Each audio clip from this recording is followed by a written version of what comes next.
Bible prophecy is active and unfolding daily. Zechariah 12, Isaiah 17, Psalm 83, Ezekiel 38. Here is what the LameStream Media is not telling you.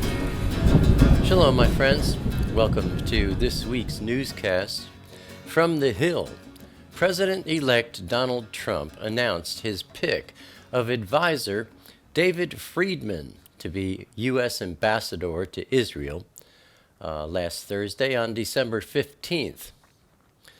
Quote, "The bond between Israel and the United States runs deep, and I will ensure there is no daylight between us when I'm president," Trump said in a statement, adding that Friedman would maintain the special relationship between our two countries. His strong relationships in Israel will form the foundation of his diplomatic mission and will be a tremendous asset to our country as we strengthen the ties to our allies and strive for peace in the Middle East. Close quote. David Friedman said, quote, "I intend to work tirelessly to strengthen the unbreakable bond between our two countries and advance the cause of peace within the region, and look forward to doing this from the U.S. Embassy in," get this, "Israel's eternal capital, Jerusalem," close quote. That one's precious. From Ynet News, the director of Israel's Mossad intelligence agency, Yossi Cohen, visited the U.S. to meet with President-elect Donald Trump's staff and brief them on pressing security matters, including the Iranian nuclear deal, the Syrian civil war, terror threats, and the Palestinian issue. The security delegation included Israel National Security Council head Yaakov Nagel and was sent by Prime Minister Benjamin Netanyahu. Then from Reuters, the fall of Aleppo to Syrian government forces backed by Russia and Iran has heightened alarm in Israel about potential threats to its borders and a wider reshaping of the region. The war in Syria has enabled Iran, whose supreme leader has called for an end to the Jewish state, to steadily increase its influence across the region. Avi Dichter, chair of Israel's Foreign Affairs and Defense Committee, and the former head of the Israel Security Agency, said that Iran has tried several times in the past to move forces into the Syrian Golan Heights. Those moves were repelled, but with Iran flush with cash and confidence after last year's agreement restricting Iran's nuclear program, it was possible further attempts would be made to test Israel's responses. Dichter said, "I have no intention to allow Hezbollah to test their sophisticated weapons because there are no other targets in the Middle East except Israel when Hezbollah and Iran think about an offensive initiative. By all means, Israel is going to stop it." Close quote. Now, I've started reading the book of Genesis on my Vimeo channel. This study will come to YouTube next year, Abba willing. And this Thursday, I'll be covering chapters 5 and 6, the Nephilim, Noah, and the Ark.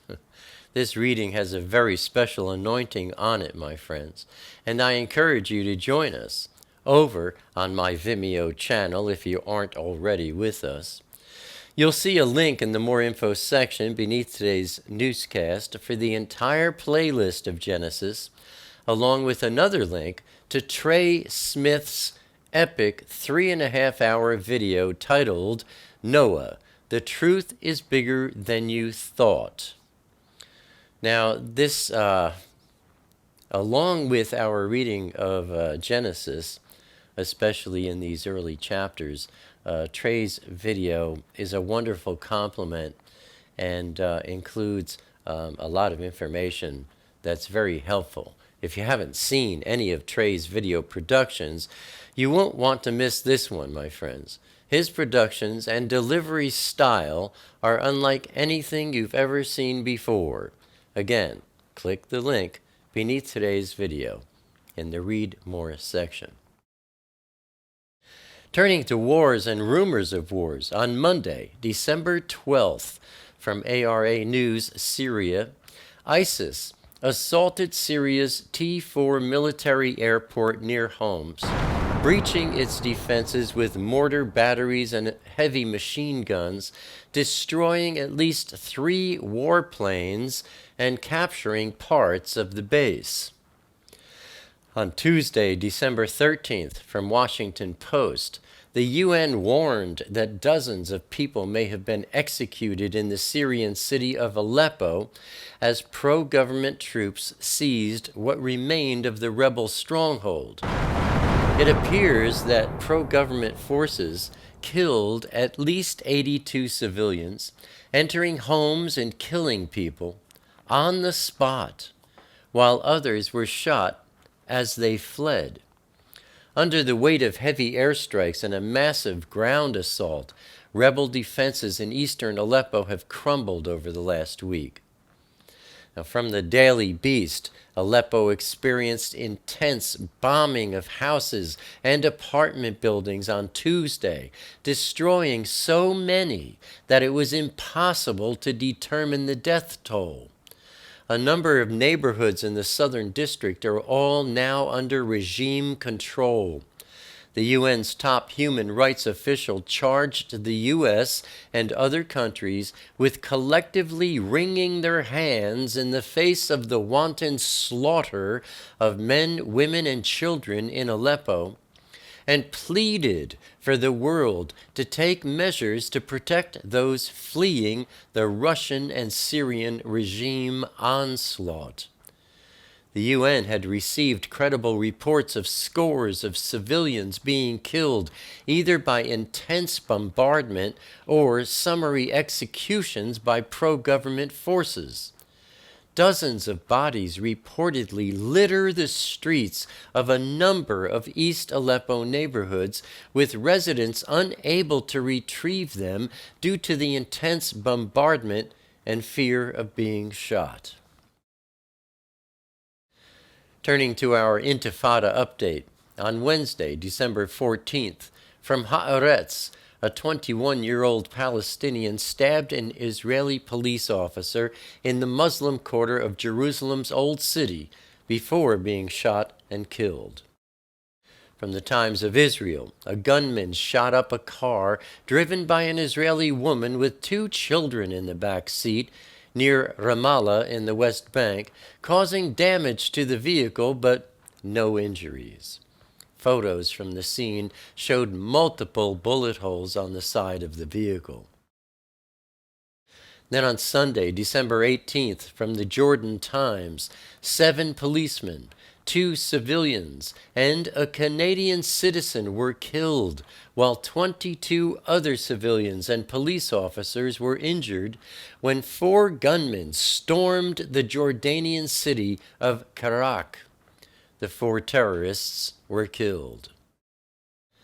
And looking at our review of last week's news, President-elect Donald Trump announced his pick of advisor, David Friedman, to be U.S. ambassador to Israel.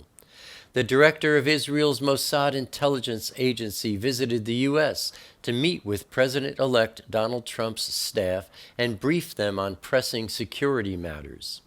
The fall of Aleppo to Syrian government forces backed by Russia and Iran has heightened alarm in Israel about potential threats to its borders and a wider reshaping of the region.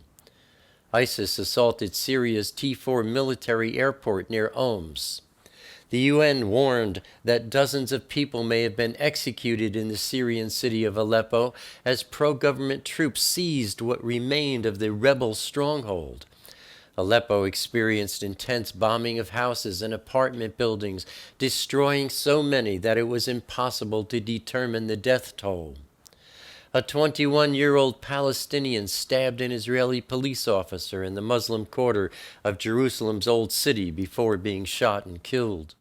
A gunman shot up a car driven by an Israeli woman with 2 children in the back seat near Ramallah in the West Bank, and 7 policemen, 2 civilians, and a Canadian citizen were killed, while 22 other civilians and police officers were injured when 4 gunmen stormed the Jordanian city of Karak. And that, my friends, is what the LameStream Media is not telling you. Abba willing, I'll see you here again next week. Until then, stay safe. Shalom.